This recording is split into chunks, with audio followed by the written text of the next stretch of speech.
Bendara Raden Mas Mustahar atau biasa disebut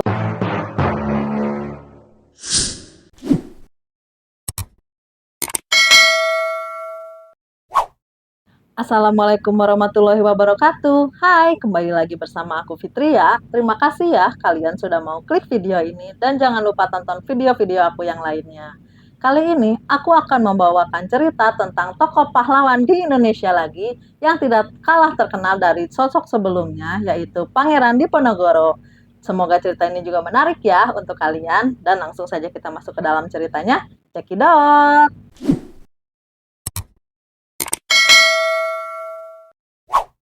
Bendara Raden Mas Mustahar atau biasa disebut dengan Pangeran Diponegoro adalah salah seorang pahlawan nasional Republik Indonesia yang memimpin Perang Diponegoro atau Perang Jawa selama periode 1825 hingga 1830 melawan pemerintah Hindia Belanda. Sejarah mencatat, Perang Diponegoro atau Perang Jawa dikenal sebagai perang yang menelan korban terbanyak dalam sejarah Indonesia, yakni sekitar 8.000 korban serdadu Hindia Belanda, 7.000 pribumi, dan 200 orang Jawa, serta kerugian material hingga 25 juta gulden.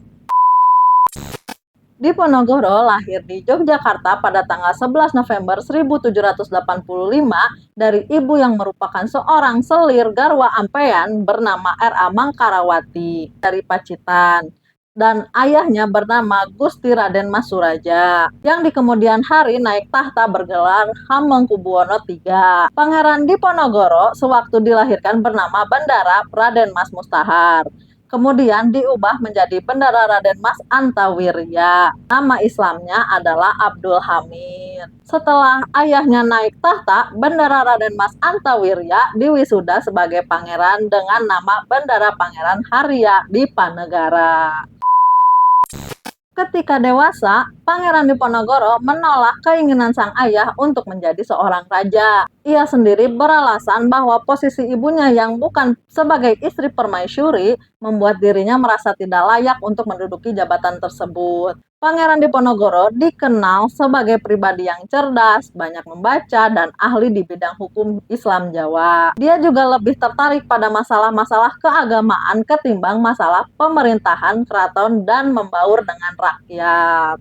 Sang pangeran juga lebih memilih tinggal di Tegalrejo, berdekatan dengan tempat tinggal Eyang Buyut putrinya yang bernama Gusti Kanjeng Ratu Tegalrejo, permaisuri dari Sultan Hamengkubuwono I, daripada tinggal di keraton. Pangeran Diponegoro mulai menaruh perhatian pada masalah keraton ketika dirinya ditunjuk sebagai salah satu anggota perwalian untuk mendampingi Sultan V pada tahun 1822, yang saat itu baru berusia 3 tahun. Karena baru berusia 3 tahun, pemerintahan keraton sehari-hari dikendalikan oleh Patih IV dan Residen Belanda. Pangeran Diponegoro tidak menyetujui cara perwalian tersebut sehingga dia melakukan protes. Dalam kehidupan sehari-harinya, Pangeran Diponegoro adalah pribadi yang menyukai sirih dan rokok sigaret Jawa yang dilinting khusus dengan tangan, mengoleksi emas, dan berkebun. Bahkan di tempat persemediannya di Selarejo dan Selarong, kebun yang dimilikinya ditanami bunga, sayur-sayuran, buah-buahan, ikan, kura-kura, burung tekukur, buaya, hingga harimau. Dia juga dikenal sebagai pria yang romantis. Pangeran Diponegoro setidaknya menikah beberapa kali dalam hidupnya. Sang pangeran pertama kali menikah pada usia 27 tahun dengan Raden Ayu Retno Madubrongto, seorang guru agama dan putri kedua dari Kiai Gede Dadapan. Dari hasil pernikahan ini, Diponegoro memiliki anak laki-laki yang bernama Putra Diponegoro II. Pada 27 Februari 1807, Pangeran Diponegoro kembali menikah untuk kedua kalinya dengan putri dari Raden Tumenggung Natawijaya III, seorang bupati dari Panolang Jipang, Kesultanan Yogyakarta bernama Raden Ajeng Supadmi.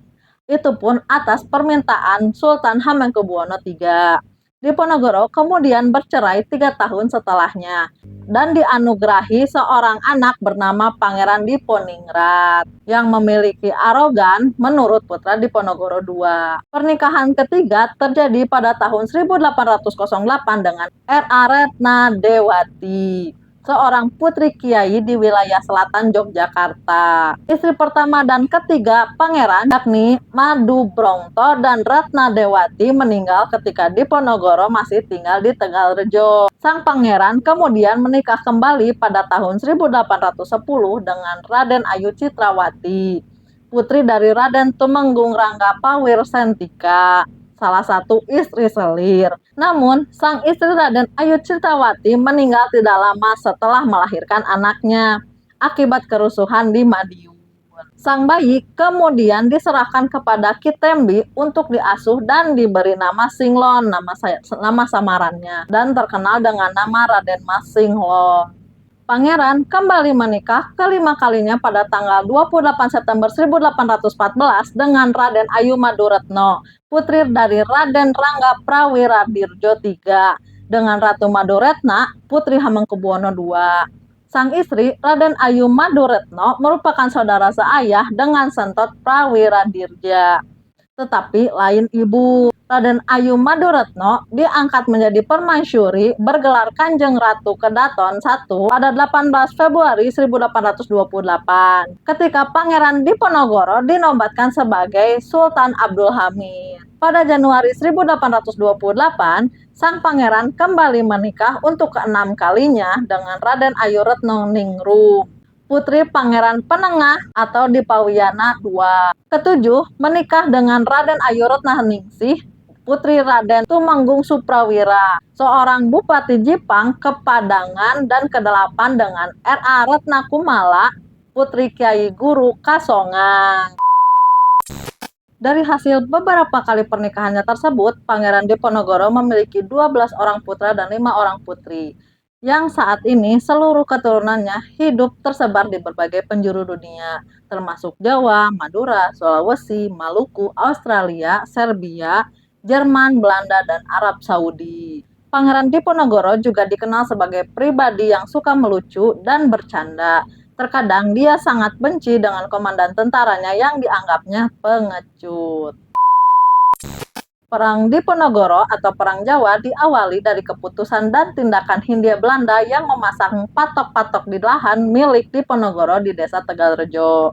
Tindakan tersebut ditambah beberapa kelakuan Hindia Belanda yang tidak menghargai adat istiadat setempat dan eksploitasi berlebihan terhadap rakyat dengan pajak tinggi, membuat Pangeran Diponegoro semakin muak hingga mencetus sikap perlawanan sang pangeran. Di beberapa literatur yang ditulis oleh Hindia Belanda, menurut mantan Menteri Pendidikan dan Kebudayaan Profesor Wadirman Joyonegoro, terdapat pembelokan sejarah penyebab perlawanan Pangeran Diponegoro karena sakit hati terhadap pemerintah Hindia Belanda dan keraton yang menolaknya menjadi raja. Padahal perlawanan yang dilakukan disebabkan sang pangeran ingin melepaskan penderitaan rakyat miskin dari sistem pajak Hindia Belanda dan membebaskan istana dari Madam.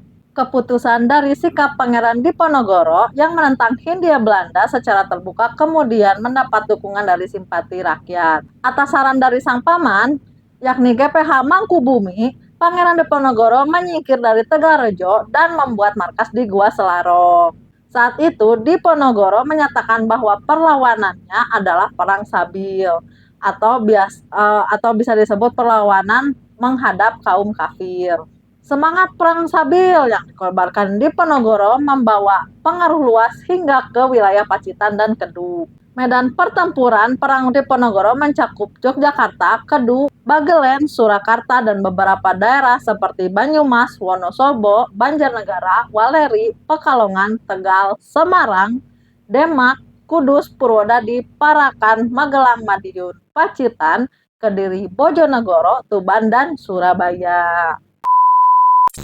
Diponegoro melakukan perlawanan lantaran tidak setuju Belanda ikut campur dalam urusan kerajaan. Selain itu, petani lokal juga menderita lantaran penyalahgunaan penyewaan tanah oleh warga Belanda, Prancis, Inggris, dan Jerman. Kekecewaan Pangeran Diponegoro mulai memuncak ketika Patih Danureja menerima perintah Belanda untuk memasang tonggak rel kereta api di atas makam leluhurnya.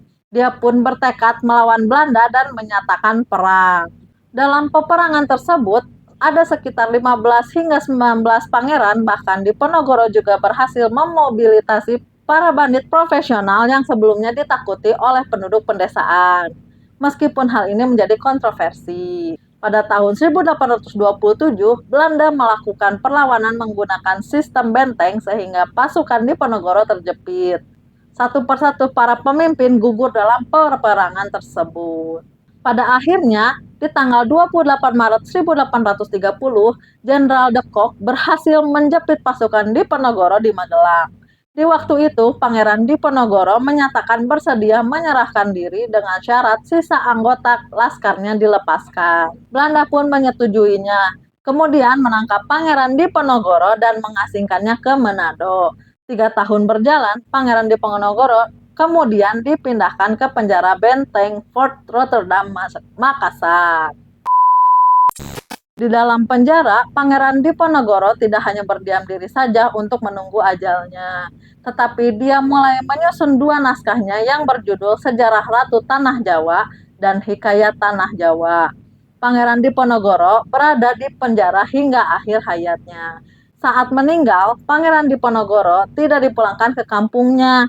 Ia dimakamkan di kota Makassar. Beberapa hari terakhir, wacana pemindahan makam Pangeran Diponegoro tersebut tengah ramai diperbincangkan. Hal ini bermula saat Prabowo meminta restu warga Sulawesi Selatan untuk memindahkan makam Pangeran Diponegoro dari Makassar ke kampung halamannya. Apa tidak ada baiknya kita kembalikan makam Pangeran Diponegoro ke kampung halamannya lagi, ucap Pak Prabowo saat berbicara di Forum Rakernas 16 Asosiasi Pemerintahan Kota Seluruh Indonesia atau APEKSI di Makassar pada Kamis 13 Juli 2023. Prabowo menilai hal tersebut adalah salah satu cara untuk menghormati perjuangan para pahlawan. Maka dari itu, Prabowo menilai perlunya untuk memindahkan makam pahlawan ke daerah asalnya yakni Yogyakarta. Namun, niat baik Pak Prabowo itu tidak sesuai dengan wasiat yang diberikan oleh Pangeran Diponegoro. Sebelum wafat, Pangeran Diponegoro meminta dirinya, istri dan anak-anaknya tidak dipulangkan ke tanah Jawa. Hal itu diungkapkan oleh keturunan kelima Pangeran Diponegoro, Raden Hamzah Diponegoro.